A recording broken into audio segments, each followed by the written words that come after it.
Where's mine? It didn't bring together.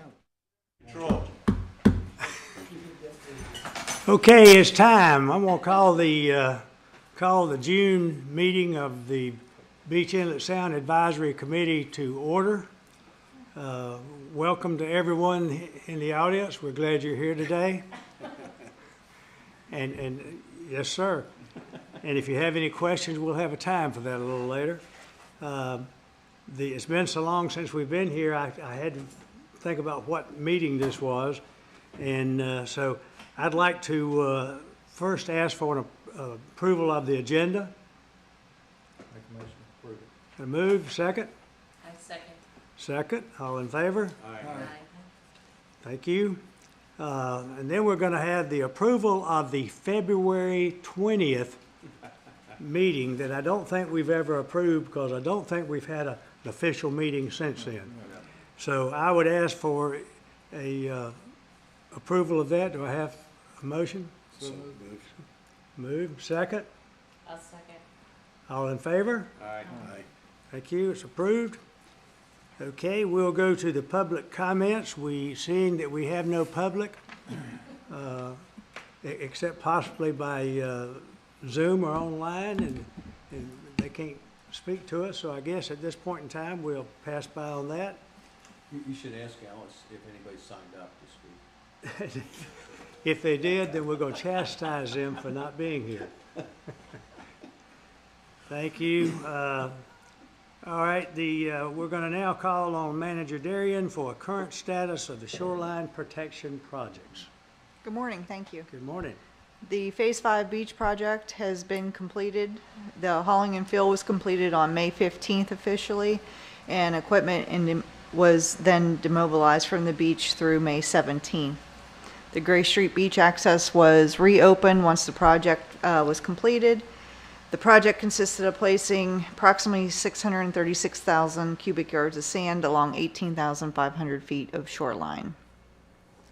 Since the closeout of the project, we've completed several areas of roadway repairs in the Ocean City area that were impacted by the project. Those were all completed last week.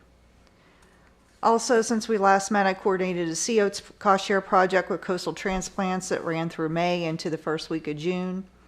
This project is now complete as well. The cost was shared between the property owner and the town in a 50-50 split, up to $25,000 that resulted in 25,200 COATS that were planted by Coastal Transplants or the property owner. I've discussed along with doing another project in the fall, potentially with any remaining funds. I haven't received the final amounts yet, so I'll know if we have anything available. But if we do, it would be on the same premise, but offering American beach grass as a cost share project. I'm pleased to announce that we procured beach matting that will be installed at 2 beach access points at the Jeffries Beach Access off of New River Inlet Road. Once permits are received, we'll be installing the matting. The matting will feature the town's logo in a small section and then run to get you to the hard section of the packed sand on the beach. This matting is being placed to assist elderly, people with disabilities that require wheelchairs, and is also helpful for families, of course, that carry all of the beach gear that they come to the beach with. It's going to be a great amenity for people with limited mobility, and we'll be able to assist everyone with getting them on the beach. We're also in a process of replacing beach crossovers. These are the wooden beach crossovers that you see throughout town.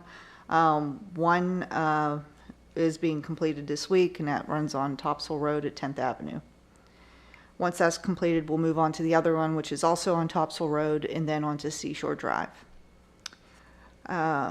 We received a notice yesterday from the North Carolina Department of Environmental Quality and the Division of Water Resources, along with Surf City and Topsail, that we've been tentatively awarded $690,060.50 in the Joint Vitex Eradication Project. The next steps will be to execute the contracts. We have 26 sites that were identified for North Topsail Beach for the project. That concludes my report. Thank you. Anybody got any questions of Manager Darian in regards to her report? Comments, questions? Must have been very thorough.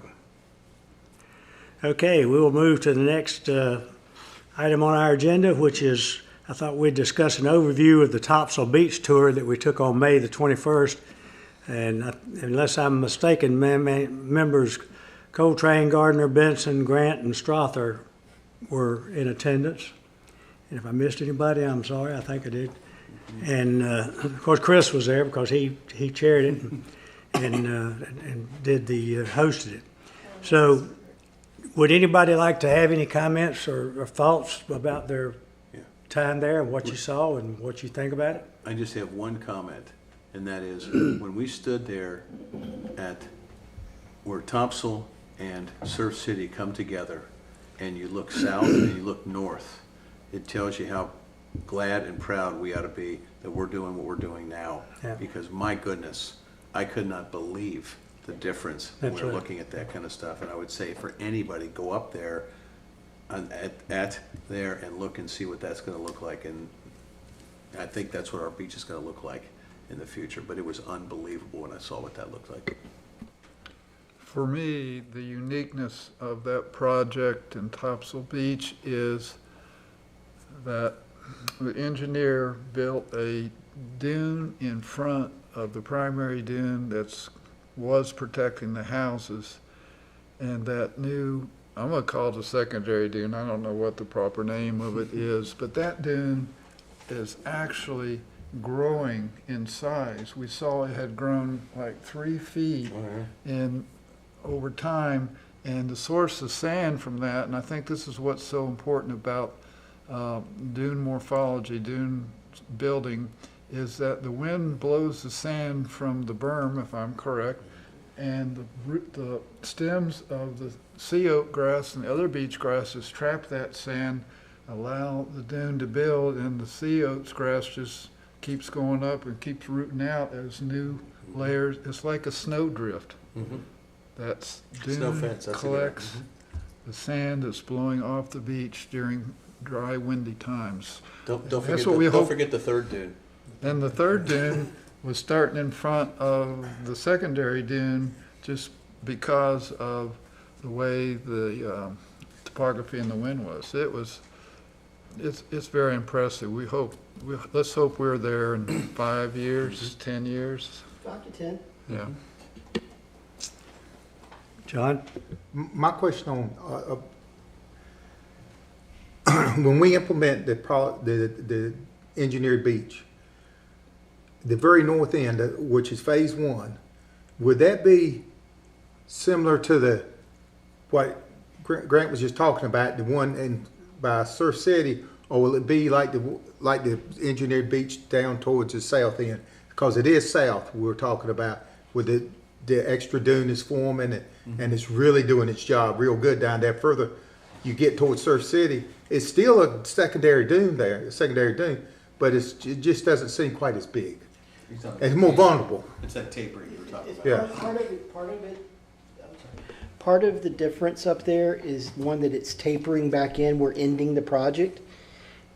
Secondly, if you go further down and get into the central part of Topsail Beach, when the wind blows from the northeast, they get sand blown up onto the dune. When it blows from the southwest, they get sand blown up onto the dune.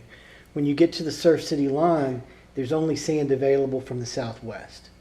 So because there isn't sand in Surf City that is dry, that is of a finer grain material. Everything that's left there is really coarse grain stuff that the ocean has left there. It's not as susceptible to wind transport. So we're only getting 50% of the food, shall we say. So she's not getting as fat up there. If, etc., Surf City is built by the Corps, that area will then have a supply of sand from both directions and will begin to fatten up on its own as well. But right now, it's just starved half the time. So What about up at, he said, he was asking a question about. So you're asking Top up about Reach 1. What you get into it in Reach 1 up here is you are going to have a situation where it's not going to be able to build as well as you would in Reach 3 or 4 because the inlet's there. So you don't have a source from the northeast. It's one of those things that you just kind of have to work with the best you can to feed it and have as much beach out there in front of it as you can so that it's got enough food to grow. And the temporary structure. Temporary structure will help with that. That's something I would recommend as a person, that we communicate out, that when we do get started on it, that, you know, you may see it different down here instead of, because it seems like That's a good point. poor people up in phase one, they've suffered, they're losing houses and all like that. And then yet this engineered beach will help them, but it won't help them as much. Well- It possibly may not. Because Chris could come up with an idea to help them. So Well, I think. He's got a little time for more ideas. Yeah. I think in the initial phases of it, as we do, you know, if we can get our temporary retention structure up there to hold all of that so it doesn't flow back into the inlet, they're going to see some benefits from that. And as you go forward and eventually get a terminal groin up there, there are going to be huge benefits from that. If you look right now, Bald Head Island put in their terminal groin. What, 5-6 years ago? They recently, you still have to do beach projects when you put in terminal groin. It makes things manageable. But when they bid that project last month and they had aerial photography of that beach that went along with it, I had a hard time finding the terminal groin. There was a little blob of rock at the end, and that was all that was left. The remainder of it was completely buried, out of scope, gone. Now they're still nourishing their beach because they want to maintain that width, and so they're continuing to be proactive with it. But the terminal groin was, to say it was effective would be an understatement. I'm gonna interrupt at this point because I think what we're doing now is we're beginning to talk about what's going to be in the next session. Good point. So I think that we just want to close down on the tour Yep, good because that was a good thought process, but I think it belongs in the next session. So only thing that I want, if nobody else say that, the only thing, I was very impressed by what took place down there, more so because we had Chris with us to be able to tell us the whys and the wheres and what happened there. I didn't even really, how little I knew, I didn't even know how the grass grew. So I learned a lot. I learned a lot about how the grass grows and how it spreads and doesn't. And so I think that, it just makes a lot of sense what happened. I know Deb was just oohing and ahhing out there about she couldn't believe some of what we were seeing there. So I think that it was a great opportunity for those of us on the committee to be able to see what can be done, and as to how it will end up with us, will be told, as we get on further into the project. But I appreciate you doing that, Chris, and taking us, because we finally got to do it. Yeah. And we were glad that everybody was there that could be there. So thank You y'all should- very. You should have one comment, because you were standing there on that walkover, and Chris said, the plants that you're seeing up here, that's where they started. Yeah. Okay, remember that was the thing that blew That's me right. away. It's like, you don't understand, they didn't go down. They go- right? They go- went up because That's they right. grabbed the sand. And That's that right. was- As the that was sand goes on unbelievable. there, it continues to go up to it. And I would have thought it would have buried it, but I was impressed, no doubt. That was unbelievable. Of course, I'm easily impressionable, yeah. Okay, thank you all very much, and thank you for the comments. It was a great opportunity, and we're very happy that we were able to get that done. Okay, having said that, we'll move on to Chris for the 5/30-year plan, the status, the progress, the next steps, the timing, and whatever else that he wants to say about it. So, Chris, it's all yours. I'll go ahead and apologize for not having a full-blown presentation today. I probably should have. The status where we are, we did over the past several weeks, we finished up about a week ago. We went back and redid the coring on the island that we had to do. Came up with the answers that we knew we were going to get. The sand above, if go back to the history of how that island was formed, originally when the Intercoastal Waterway was built, they were digging a ditch, they flopped the pipe over to the side onto the marsh, pumped sand. And then as they maintain that intercoastal waterway. They built levees around those piles of sand and pumped sand in there and contained all that sand. So everything above the marsh level, the elevation of the marsh, is beautiful. It looks like the stuff that we're trucking onto the beach now. It's beautiful, bright yellow. We did 15 cores. There was not a single layer of junk above elevation 0 anywhere in any of the cores. We had hoped, but when we did these cores before, one of the things we did is we went down, and when we hit the mud layer, we stopped. We tried to go deeper. We went deeper this time to see if there was a potential that mud layer was thin, and we got out of Stump Sound and got back into some good sand. The answer is we did, but there was 15 feet of mud. So there wasn't, it wasn't viable to go and try to mix that. I mean, that's just the visual looking at the cores right now. We'll have more information. It'll be more detailed in the final report, but we have 155-foot tubes of sand piled up in the storage building right now, waiting to go into the lab. What we have to do, once we get those cores, we take them and saw them in half. We photograph all of them so that the agencies can see the color of the material, any layering that's in it, etc. So there will be an at-length photo of the entire core. We then go through and select either from, at a minimum, one sample in each 5-foot tube, but anywhere there's a break in material, we go and sample that material and run that through the sieve, as well as doing calcium carbonate acid digestion on it, so that we know the exact quality of the material that we've got. When we get all those answers, we do what we call a spider map. It's kind of a proprietary thing that we do. Anybody remember calculus? If you remember, oh shoot, now I forgot his name. Simpson's rule. Simpson's rule is if you want to find the area under a curve, you narrow it down to a number of squares, and the finer the squares are, the more accurate the area under the curve. We do the same kind of thing. What we do is for each core, we set it so that core in our design parameters represents halfway to the next core. And we make a bunch of pancakes. And we set those pancakes in there so that at each change in material, we have a layer. And then we can put our template through it, and after we set all this layering up and set all the material types to those layers, as we change the template to get the best quality material, it'll automatically update all this stuff. So once we get it all set up, we can do a lot of engineering and analysis on it to make sure we've got the optimal sand placement. We are looking at what our possibilities are for mobilizing into the site. We're looking at that sand that's down deep. Is there some way we can dig that material that's silty, muddy, that doesn't go to the beach, pump it back into the other end of the site so we can access the site easier rather than having to roll a dredge up into it? Gives us some opportunity to put some bigger dredges in there. Opportunity for the future for how that site will be used and reused. So we'll be looking at all that analysis over the next 2 months.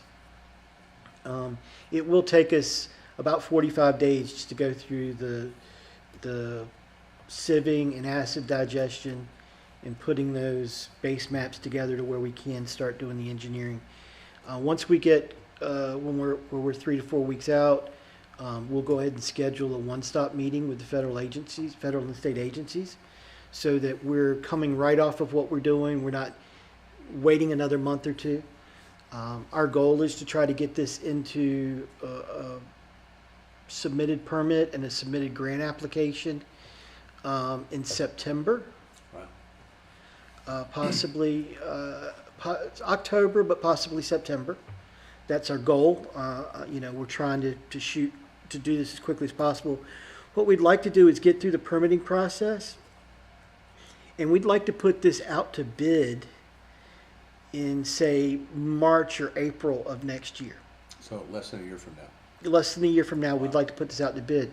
Because what we'd like to do, there's going to be a lot of clearing and grubbing, taking off heavy vegetation, stuff that's down in the site. things that can happen in the summer that don't need to wait for turtle season. So all we're dealing with when it comes to turtle season is moving 2 million yards of sand. We want all the prep work done, anything that we can do in that site. Hell, if we can if we can mobilize the dredge into the site, have everything set up so we turn on the pumps November 15th. That's what we want to do. We want to give them that opportunity. So 18 months from now, effectively. 18 months from now, we hope to be placing sand on the beach in phases 1, 2, and 3 and be completed 24 months from now. Wow. That's our goal. Again, with the legislation as it was written, with the shallow draft inlet fund, rehabilitating disposal sites is part of the shallow draft inlet fund. That is what this project will do to DA 143. So we're fairly confident we can get a 75% cost share. Means that the total cost to the town off the bat to be engineered for those sections and built is going to be somewhere in the $10 million figure. So 40 million for the project and 10 for us? 10 of it's y'all's. So you're looking at, $5 per yard town cost. We'll also be looking at other ways as we go through this. I don't expect the Corps of Engineers to move exceptionally fast, but we will look at ways that we can see if they can help with this because there is such a benefit to them. If there's a way that they can do something to help either short-term or long-term make some funding available for extra resources there, because they're gonna get 2.5 million cubic yards of capacity in that site out of this, and they have zero capacity in that area. And the channel to Jacks does not produce beach quality material. They need someplace for it to go. They are pretty much at a standstill. And after they used one of the other islands diagonally across, the one on the northwest corner last year, and because of what they did, it became such bird habitat, and it's owned by the North Carolina Wildlife Resources Commission. I'm not sure. As you found out. As I found out, I'm not sure that Wildlife Resources Commission is going to be real happy about them using that least turn habitat for anything else if we can provide something more beneficial to them. That's kind of the report for where we stand. Going long term. Before you leave that, Okay. so just so we understand the timeline, but I'm figuring out budgeting stuff for the town. So we're going to start 4 in the fall, November. We should finish up 4 by the spring, so less than 12 months from now. And then the next time we're out of turtle season, we could be doing the rest of it. Yes. So basically, it's every construction window we've got for the next 2 years we're going to be using. Yes. Okay. And reality is, while you hate to think like this, but you got to think like this. Reality is there will probably be almost on an annual, if not maybe biannual basis, but you're going to be looking at, in order to manage this and manage it economically in pieces, you're going to be looking at a project here at least every 2 years. I mean, because you're going to want to manage pieces of it, so you're not going and trying to drop $50 million all at once. You're going to want pieces and parts. And you're going to want to try to get it so that you're kind of moving from one end of the island to the other and cycling through that, so you're not living on top of somebody like Gray Street for 3 years. Great thing about this, phase 4 should be done through the park up here as far as access. Right. So the Gray Street folks should be doing a little mini dance next fall, that they're not going to be seeing the trucks running through there. Okay. But just for the record, we've talked about this from the town standpoint. Correct me if I'm wrong, Alice. We're looking in the beach fund per year is about $4 million going into it. We've got the $2 million we're paying off on the phase 5 stuff. So we've got 2 more payments after this next one. Right. All right. So once we're clear of that, I mean that's the biggest expenditure the town's got. All right. But I think going forward, I think you talked about the 30-year. If we're looking at about 3.5 to 4.5 million in that range, that should work pretty well with what your plan is. Sure. So if you're looking 4 to 4.5 million.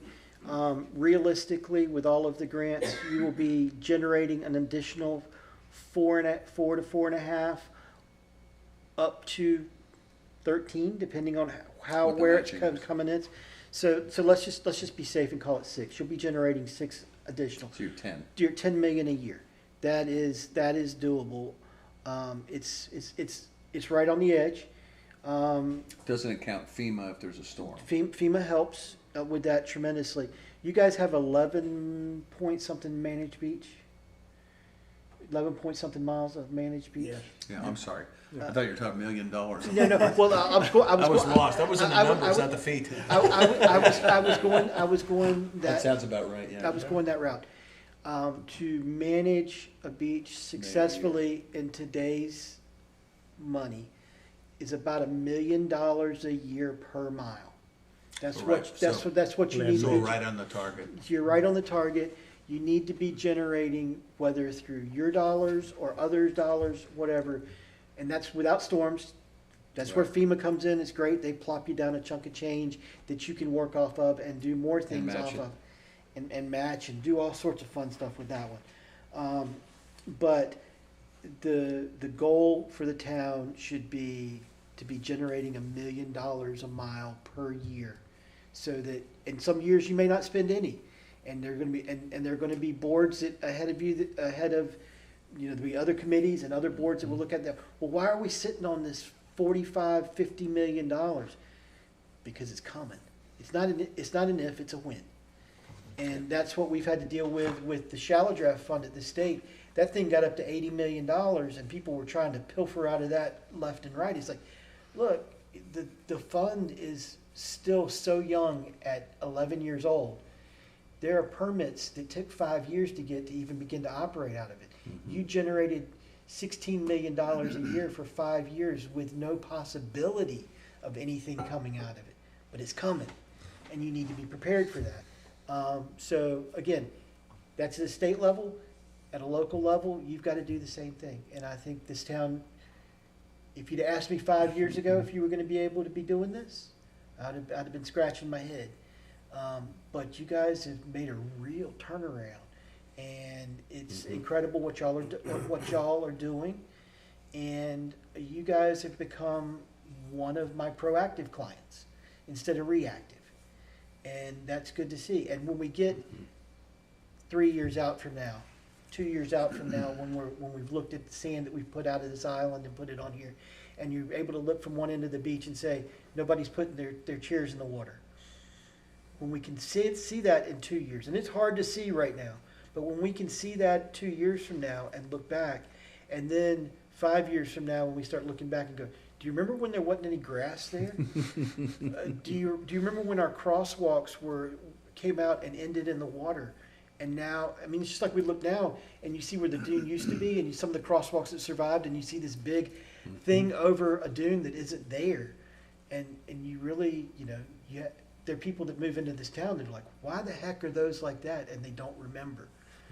Keep your memory on all of this is where you are now, where you're going. One of the things I've heard, talking about other folks that have been clients, Mason's Inlet, you don't hear about it much anymore because it's been very successful, but it's 23 years into a 30-year permit. It's generationally changed. Are the people that will be overseeing that project year 31, there won't be anybody there that remembers year 1.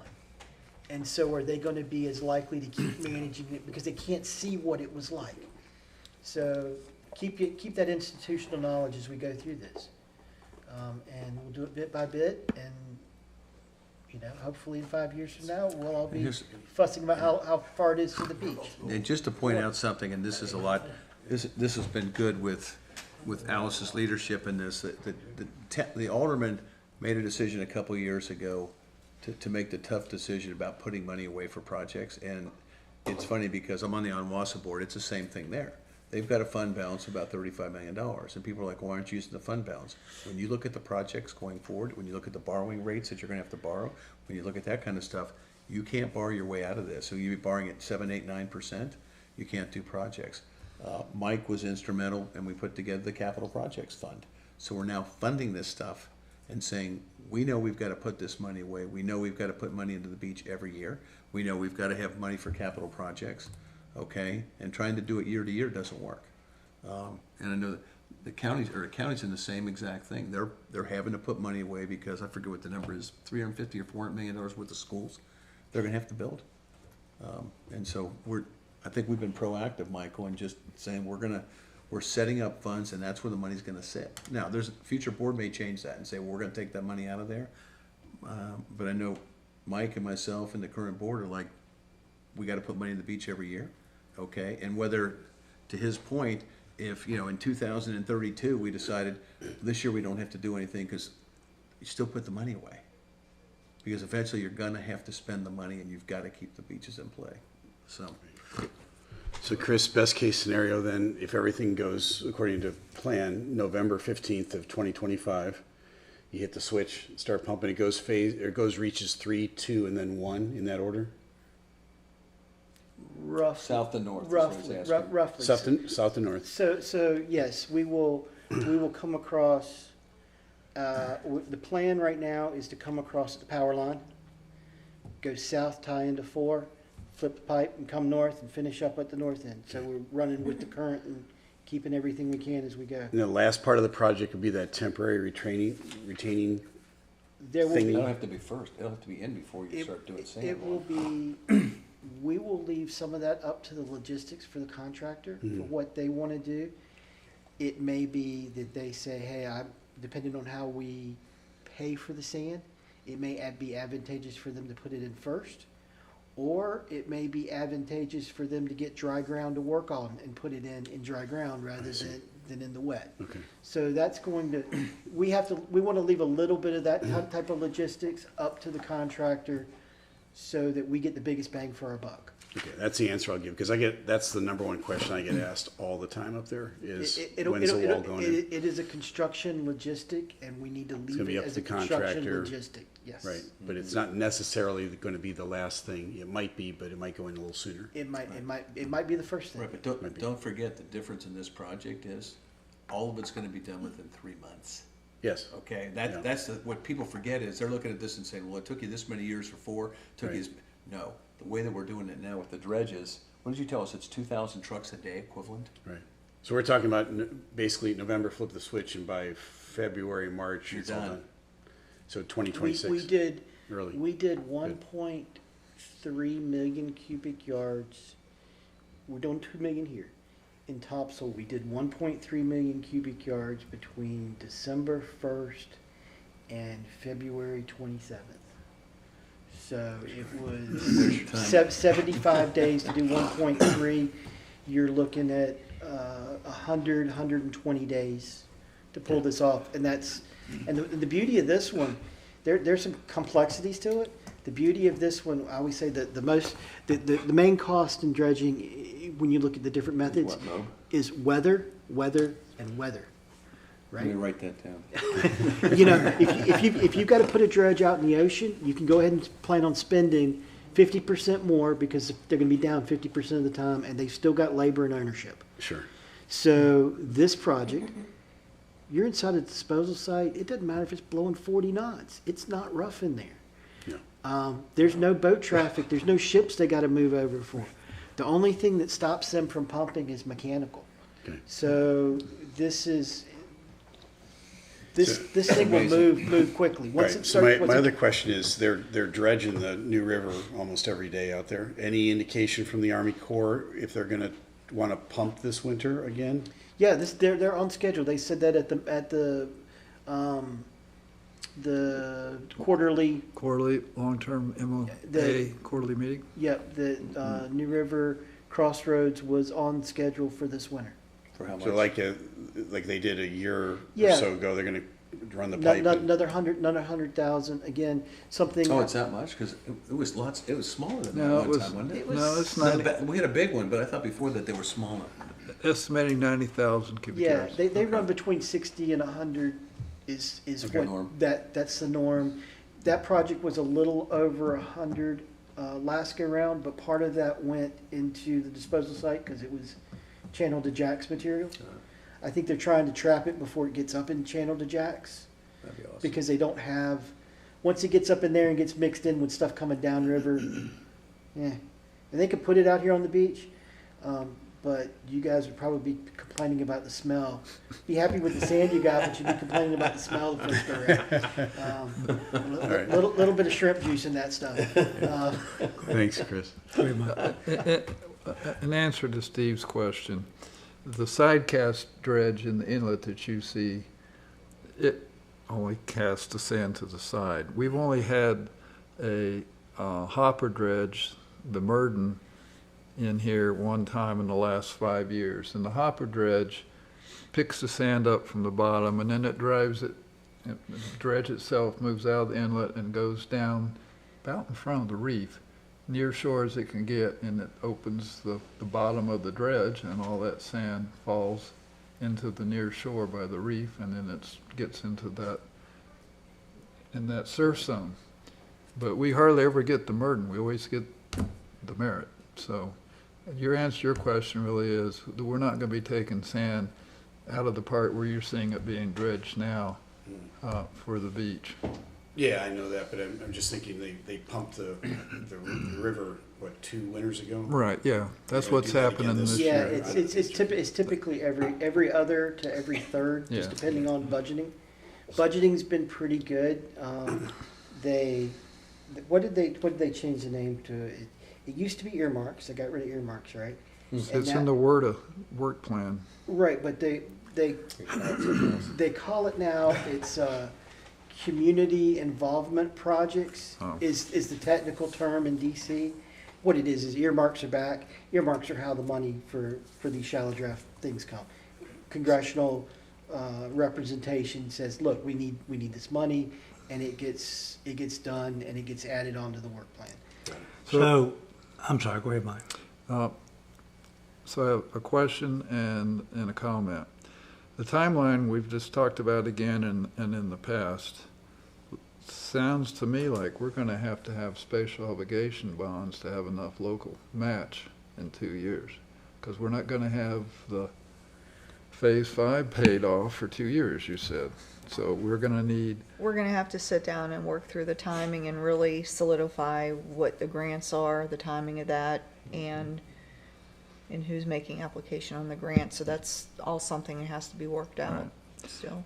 And the question I have for Chris is the initial template going to include that, what I called the secondary dune earlier? No, sir. Okay. And let me speak to the point on that. We may do, depending on the volume, we may do a slightly raised piece in the back. But here's the issue: when you build the dune, you have to have enough sand in the offshore, and you have to have enough sand in the beach for it to do its reshape and protect the dune. Otherwise, if the erosion gets into the dune, the whole system begins eroding quicker. So you have to get that foundation built. It's what we did at Topsail. It's what we did at Figure 8. We did it. Chocolate cake is great. Thin layer German chocolate cake, it's wonderful. Think of a beach the same way. We need to do it in layers, bit by bit, so that we protect each piece that we're adding on, and we're being proactive. Again, the dune, everybody says, oh, we throw up this dune. Wildwood, New Jersey, great one. They built groins, a whole groin field there. They built out as far as they could in the groin field. They pushed the beach out. Now the beach is farther out than the groin field, and because of everything they do, and they do a lot of it in high elevation dune system, it erodes the north end of Wildwood. They have to do a beach project almost every year, and it's because of the design. If they were to go ahead and say, okay, we're going to commit to carrying the beach farther out and protect our upland, it's fine. But what they did was they didn't carry it far enough out and then allowed the building to go out to it, and they put themselves back in a triage situation. You know, if they would have stayed where they were when they started 60 years ago, they would have been great, but they didn't. They allowed things to come together and create a new situation. That's what we wanted as we do this. We want to do this bit by bit and prevent ourselves getting into a situation of triage again. Chris, I think if I understood, we're looking at somewhere in the September, October timeframe for your one-stop meeting. Mm-hmm. Yes, sir. And so once that takes place one of your questions, John, and the comments, once that take place, that's when we'll be able to offer a meeting for the public to begin to educate them on what's going to be happening and time frame wise, because we'll have more of where we are in that capacity, and then they'll better understand what it is that's going to happen and over what time periods, rather than, us just hearing us say we're going to do this, and this, but we can better pin down when that may happen once we get to this one-stop meeting. Am I correct in that? That's correct, and we'll get the no's, the heck no's, the are you kidding me's, and things that we do. Yeah.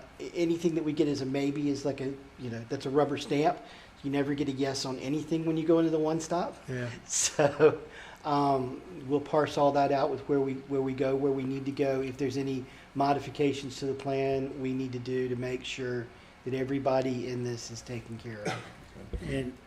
And going back to the money situation, so, Manager Darian, so what you're saying is that once we're a little closer. Hang on, I disagree with Mike.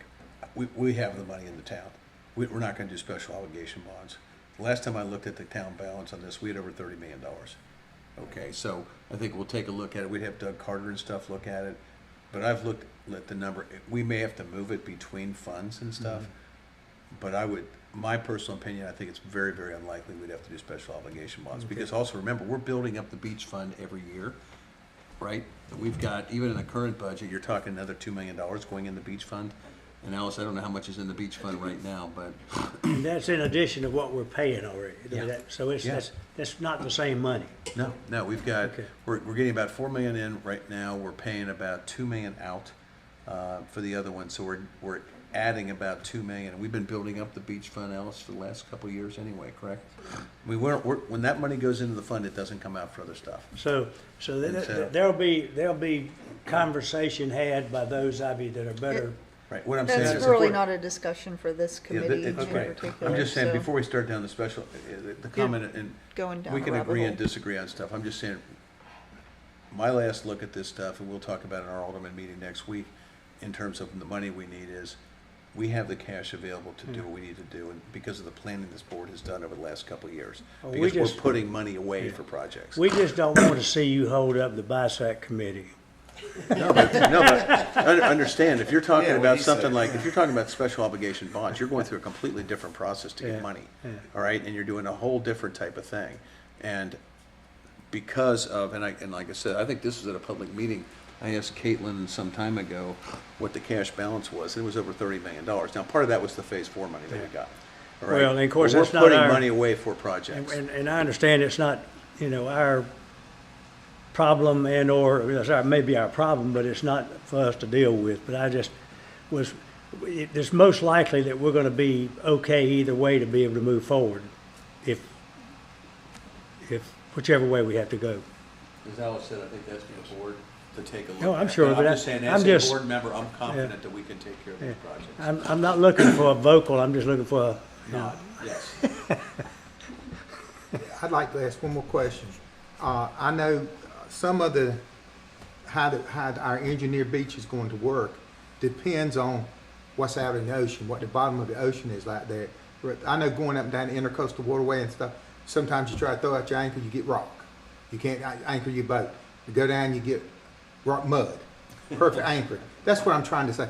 Is out in the ocean along all 1, 2, 3, 4, 5 phases, that's 11 miles.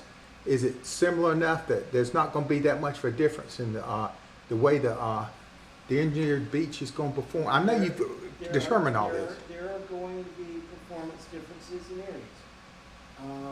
You have inlet dynamics in phase 1 that you don't have other places. In phase 4, you have nearshore hard bottoms. The rock outcropping pops up at about 16 feet there. So you're not going to have, you're going to get a little more sand starved there. What'll be interesting to see is whether or not that particular outcrop in 4 affects 4 or it affects 5.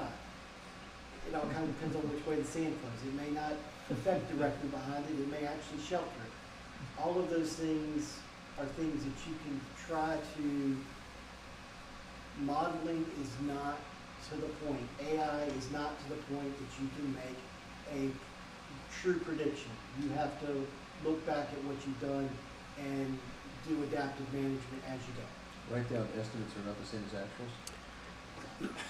Well, I think it appears based on all the conversations we've had that we're working towards the timeframes that we had estimated in the beginning, that it looks like those are becoming more solid than they were when we were just talking about them, which is a good positive thing, and I think that it gives me a better feel to know that we're actually going to see this activity take place, and which is good and which benefits the town. We are on schedule for what we brought to you guys 6 months ago, back in February or so, talking to 4 months ago, saying this is what our schedule is. We have not deviated from that schedule.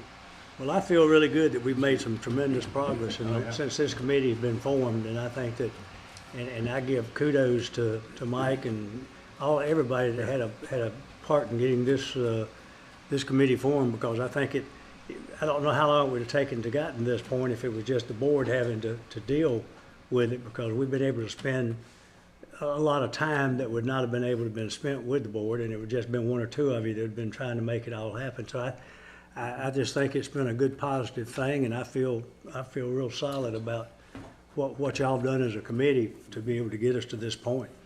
And Chris, you got. I think the previous chairman did a much better job of husbanding us, but I think that Well, make a motion for a pay raise? I think I'm moving in that direction. Yes, I like where you're going. I mean, I understand that this is not a paid position, but I can politic for that guy. Chris, you got anything else you want to share today? I mean, this is good information, and I think where we are right now is where we are. We're on schedule. We're moving ahead. And I think we're best to leave it at that, and next time we meet, we'll have more information then. okay, cool. Anybody got any other questions or comments about any of this? Everybody feel good about it? I do. I know I do. All right, we're seeing no public to have public comments. I guess we're beyond that point. Our next meeting, I assume we're still working on the status of not having a July meeting. Is that pretty much correct? Mm-hmm. So our next meeting will be scheduled for Tuesday, August the 20th at 10:30. And anybody got any issues or problems with that? Of course not. Just be aware that you only set your meetings through June. So Pardon? you are going to revisit the meeting dates and times. At the board, fiscal year. Yeah, So- we're talking about meeting every 2 months, and we did that going back several months now, and we said in June, we were gonna decide if we wanted to continue meeting on a 2-month schedule or go back to meeting every month, so. well, since we know we're not gonna have a July meeting, correct? Right. Since we know we're not gonna be having a July meeting, it is 2 months that will carry us into August. So we can, at that report, we can make a better decision, or do you think it's so? I think he'll have better information for us to figure out how often we need to meet, because Well, that's what I'm thinking after we had this meeting. Let's see where we are in August, and then we can decide at that point. I mean, I don't want us to be meeting just to be meeting, except we like to see each other. And, but, of course, we can get together and have a beer somewhere. I can't say that. Anyway, have a Coke. Have a Coke. libation. But that makes sense to me. Does it everybody else? And we'll just see what we do at that point. Perfect. All right. Well, I have a motion that we adjourn. So moved. So second. We adjourn.